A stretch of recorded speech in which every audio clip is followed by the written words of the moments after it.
Hello guys, welcome back to SkillWeb. In this tutorial, I will show you how to export a video in Adobe Premiere Pro. So let's get into the video. Begin by ensuring the sequence you want to export is selected in the timeline. Now go to File and Export, then Media to open the Export Settings dialog box. So we got the Export Settings dialog box.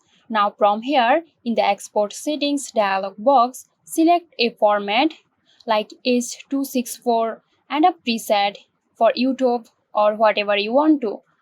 Once you have set the desired options, click Export to start the exporting process.